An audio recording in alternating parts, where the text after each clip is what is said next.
સમગ્ર ગુજરાતમાં અત્યારે મેઘરાજા મન મૂકીને વરસી રહ્યા છે ત્યારે પાટણ જિલ્લામાં પણ જૂન પૂર્ણ થયા બાદ જુલાઈ મહિનાના અંતિમ તબક્કામાં લાંબા વિરામ બાદ મેઘરાજા વરસી રહ્યા છે ત્યારે આજે બપોર બાદ હારીજ તાલુકામાં મેઘરાજા મન મૂકી તોફાની બેટિંગ કરતા માત્ર 2 કલાકમાં જ 2 ઇંચથી વધુ વરસાદ વરસતા આ વરસાદના કારણે નીચાણવાળા વિસ્તારોમાં પાણી ભરાઈ ગયેલા જોવા મળી રહ્યા છે।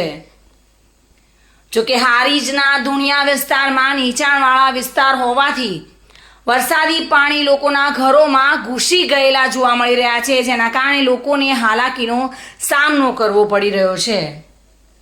આ વિસ્તારમાં જાહેર માર્ગ પર કેડ સમા એટલે કે પાણી ભરાતા અહીંયા પસાર થતા લોકો ભારે તકલીફનો સામનો કરી રહ્યા છે।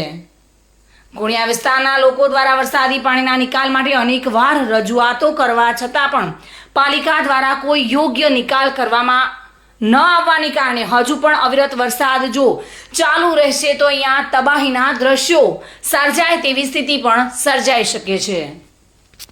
સાહેબ તો અમે ખાટલામાં બેઠા 7 છોકરા અને હું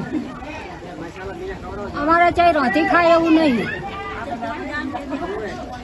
घर में हमें बच्चे पानी भर्યું हमारे चા जाऊं चા નથી ખાવું। मैं अर्जी કરી છતાંય અમારો કોઈ દુનિયાનો વિસ્તાર में નિકાલ આવ્યો નથી હજુ સુધી। શું કરીએ, ઘરમાં પાણી ભરી ગયું અને ઘરમાં એક ખાટલો પણ આવેલો છે, માણસ ભાગી ગયેલો છે। લગભગ આ વરસાદ પહેલાં 2 અરજી કરેલી પણ કોઈ અરજીનો શિકાર થયો નથી અમારે। કેટલા સમયથી આ રહ્યું છે? એટલે દર વર્ષે આવું હોય પણ કોઈ નિકાલ આવતો નથી દુનિયા વિસ્તારમાં।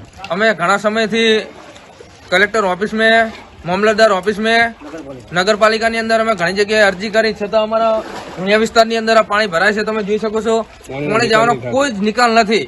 ગમે એટલો વરસાદ પડે ને આ વિસ્તારની અંદર એમને પાણી ટક્યું રહે। આ નાના નાના છોકરા તમે જોઈ શકો છો કે કેટલું પાણી હતા ઢેસણામાં અમારે પાણી ભરાણું હોય વિસ્તારની અંદર। અને કોઈ જ અમે ઘણી વખત લેખિત આપ્યું, ઘણી વખત અરજીઓ કરી પણ કોઈ જ નિકાલવાનો આવતો નથી। અને બીજું કે આવે બધા વોટ લેવા બધા આવે છે, બાકી આવી હાલતમાં કોઈ જ હોય કે અમારી કોઈ ખબર અંતર લેવા આવતું જ નથી। બરાબર, આ અમારે બહુ મોટો પ્રશ્ન ઉભો છે કે અમારે કરવું શું। અત્યારે હાલની પરિસ્થિતિ એવી છે કે ઘરની અંદર પાણી છે, બાર મંદિર છે, નાના નાના છોકરા છે, બધાને કઈ રીતે રહેવું કોઈ ખબર પડતી નથી।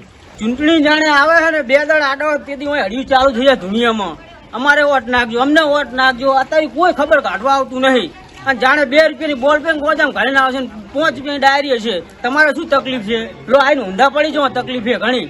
કોઈ દી વોટ તાકવા નહીં આવતા રે અને વોટ લેવા તેથી ભાઈ ઉજાગરા અમારે હોય છે, જાગતા રહેજો જાગતા રહેજો। અત્યારે અમારે જાગવાનું, એમને હુઈ રહેવાનું ઘરમાં જઈને। પ્રવીણ યોગી સાથે bureau report, today Gujarati news.